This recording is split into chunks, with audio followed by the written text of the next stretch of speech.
In this video, we're going to impose two restrictions. First, a restriction on columns, and then on the rows. And we'll do this in a very sequential fashion so it's very clear. Okay, let's make a new query and make sure you're over here, that you are using the little table that we've made. So type use and then my dbase. And now first we're going to remember type select all from dbo dot table underscore 1.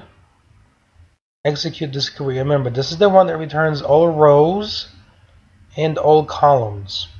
Now we impose a restriction. This is very sequential of an ID followed by a name only, like this. You see? Now look very carefully. Compare this result to the new result. Okay. So run this, execute it, and you see this has restricted the columns returned.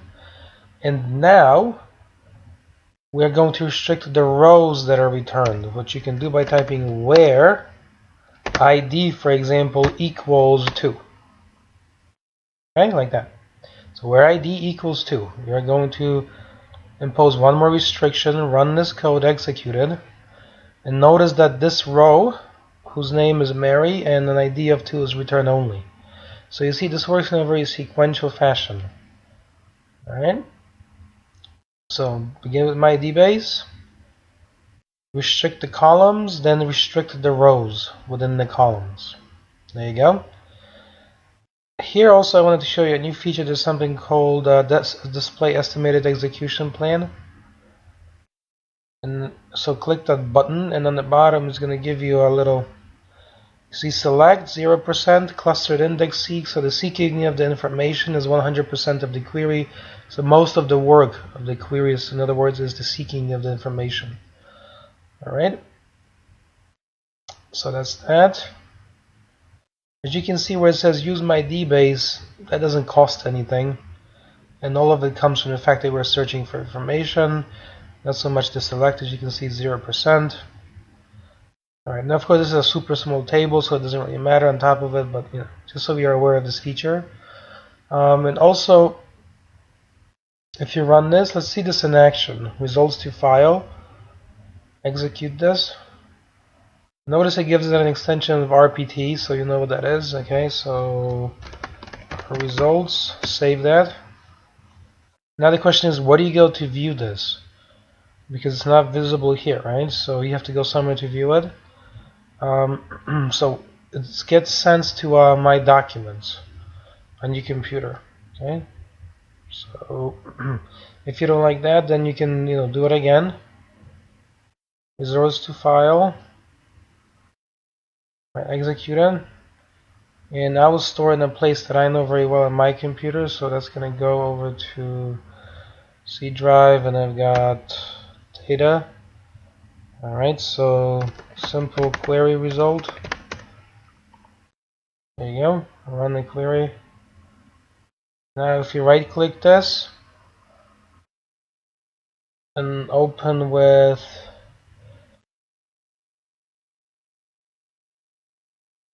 and if nothing is associated as a program that opens it, this might give you something like this, right? So this is what we can do. Go to command prompt, type cmd.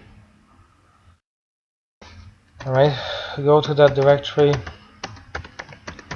do dir, and you can also do dir start.rpt.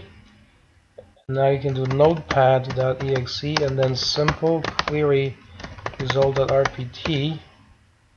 See that? And you can open it right there. There you go. So you've learned something new. Let's review. Remember, queries are highly sequential, so you begin with a whole table. First you select certain columns, then you select certain rows. This is a very mechanical process. And when you save to a file, make sure you know the location well, and then you can use Notepad to open that. Or probably Word. I've never used Word to do that, but I like to do a lot of stuff from the command prompt. I think if you know the command prompt well, you can do things very fast and much more efficiently than with clicking buttons. Alright, and that is it. So now, what if we typed a word like this? See that where it says OR? And then we also wrote ID equals 3. Okay, let's see what this query, what the result is. So parse it, that means make sure it's properly structured, and execute the query. Let's change this back to our grid result and execute it. And now notice it returns those 2 rows. Okay, so one more time just to be really sure, right? So use dbase, my dbase that we've got. Okay, so select pull from dbo dot, and if it seems a little annoying because it's too many times, that's okay. It's better to do it a couple times more until you feel you truly understand it. That's really important.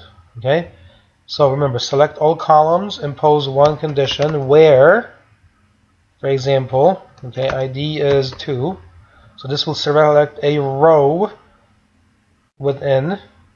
I'm gonna keep all the columns, execute that, or look very carefully, ID equals 3, so execute that, and now this checks and says row 2 or 3 satisfy this condition. There you go.